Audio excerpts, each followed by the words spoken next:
गुरु प्यारी सात संगत जी बड़े प्रेम और सत्कार से बोलिए धन निंकार जी।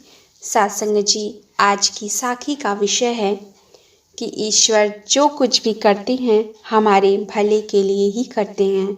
सात संगत जी, इसी पर आधारित आइए सुनते हैं ये प्यारी सी साखी। एक इंसान मंदिर में काम करता था। उससे मंदिर में काम करते हुए 50 साल हो गए थे। 50 साल तक वो मंदिर में श्रद्धालुओं की सेवा करता था। एक बार वो सेवा करते करते भगवान से सवाल पूछता है, भगवान, आपके तो बड़े मज़े हैं। आप एक जगह पर मूर्ति की तरह बैठे रहते हो और मैं सुबह से शाम तक काम करता रहता हूँ। एक बार ऐसा कीजिए, आप मेरी जगह आ जाइए और मैं आपकी जगह बैठता हूँ। कम से कम एक दिन तो मुझे आराम मिलेगा। भगवान बोलते हैं, तू नहीं बैठ पाएगा, तू बहुत सारी गलतियाँ करेगा। इंसान कहता है, कोई बात नहीं, एक बार मुझे अपनी जगह बैठने तो दीजिए। भगवान बोले, वो तो ठीक है, लेकिन जब तू यहाँ बैठेगा तो तुझे कुछ बोलना नहीं है। इंसान बोलता है, मैं क्यों बोलूँगा, मुझे तो चुपचाप बैठना है। भगवान बोले, मेरे पास दिन भर बहुत से लोग आते हैं। कुछ लोग शिकायतें लेकर आते हैं, कुछ दुख दर्द बांटने आते हैं, तो कुछ अपनी खुशी बांटने आते हैं। लेकिन तुझे उनकी खुशी में बहुत खुश नहीं होना, ना तो उनके दुख में बहुत दुखी होना है।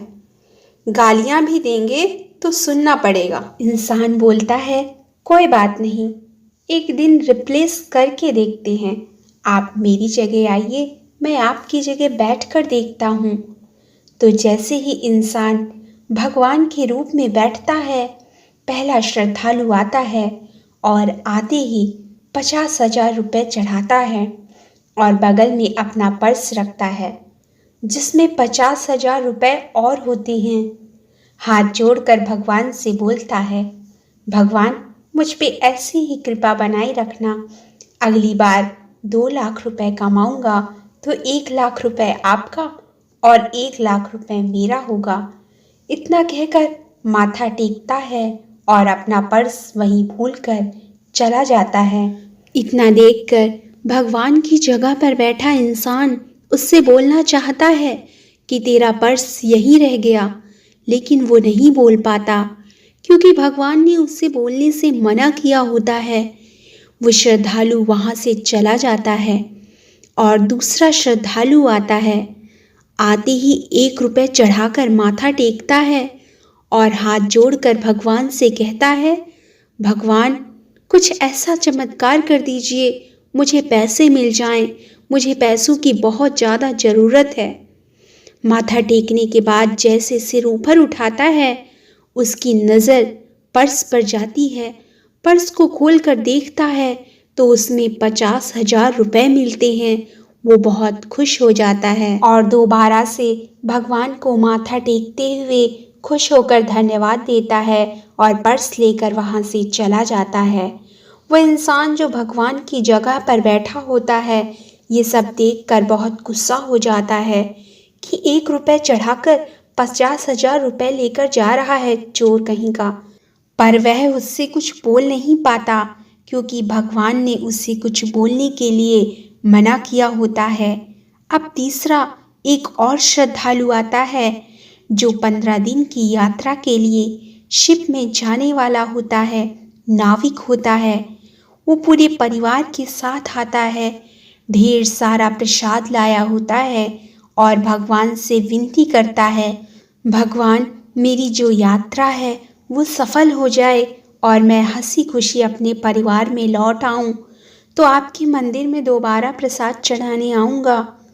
तभी पहले वाला श्रद्धालु जिसका पर्स मंदिर में छूट जाता है वापस आ जाता है और बोलता है कि भाई साहब, मेरा यहाँ पर्स छूट गया था, आपने उठाया क्या? उसने कहा, नहीं, मैं तो अभी अभी यहाँ आया हूँ। तो पहले वाले श्रद्धालु को शक हो जाता है। वो पुलिस स्टेशन में फ़ोन करता है और पुलिस को बताते हुए कहता है कि सर, मैं अभी अभी 5 मिनट पहले आया था, मेरा पर्स यहीं छूट गया था और मेरे पर्स को इसी आदमी ने चुराया है। अब भगवान की जगह जो इंसान बैठा होता है वो इस सारे घटनाक्रम को देख रहा होता है। पुलिस को इस बात का पता नहीं होता तो पुलिस नाविक को पूछताछ के लिए पकड़कर ले जा रही होती है। तभी नाविक कहता है, सर मैंने चोरी नहीं की, मैं तो अभी अभी आ रहा हूँ।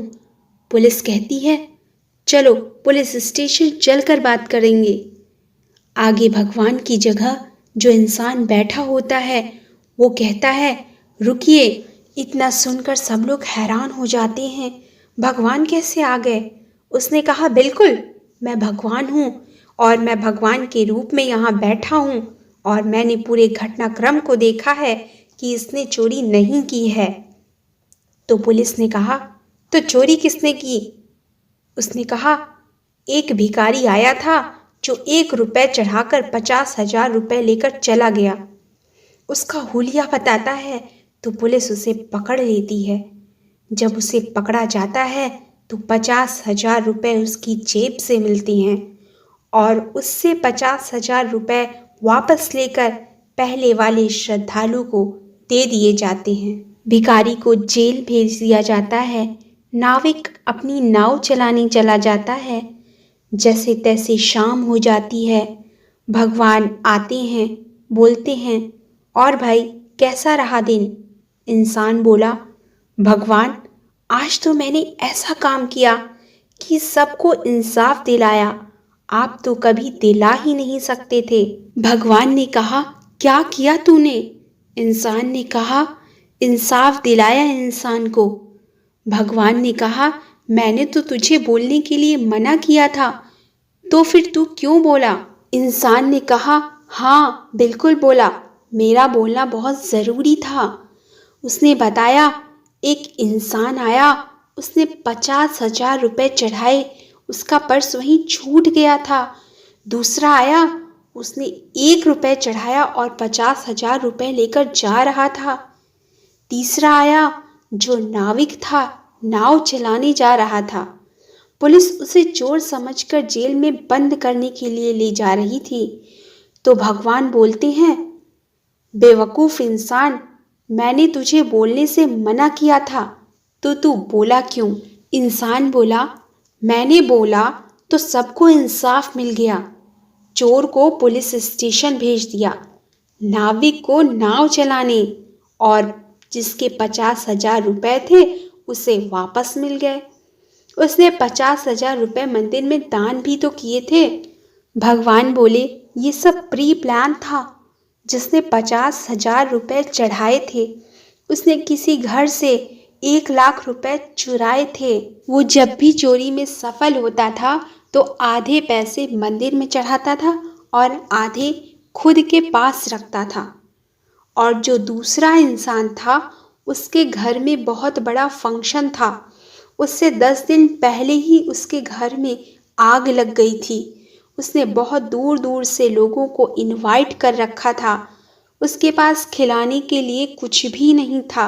अगर वो इन पैसों को ले जाता तो उससे वे उन लोगों का पेट भरता, उन्हें खाना खिलाता, उसकी इज्जत बच जाती। रही बात उस नाविक की, तो तुझे पता है समुद्र में इस बार सुनामी आने वाली है, जिसकी वजह से उसकी नाव पलट जाएगी और वो मर जाएगा। उसके जो बच्चे अनाथ होने से बच सकते थे, उसकी बीवी जो विधवा होने से बच सकती थी, अब वो नहीं बचेगी। अब बता तूने सही क्या किया?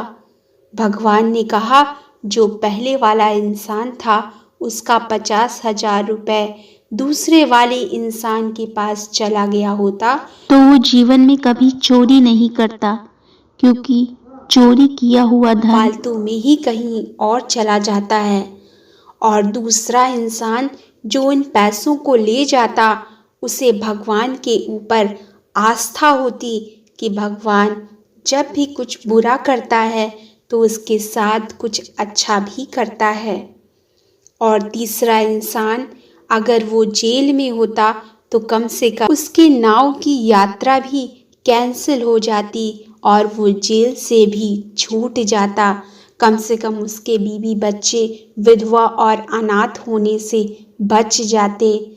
गुरु प्यारी साध संगत जी, कहने का भाव, भगवान जो कुछ भी करते हैं हमारे भले के लिए ही करते हैं।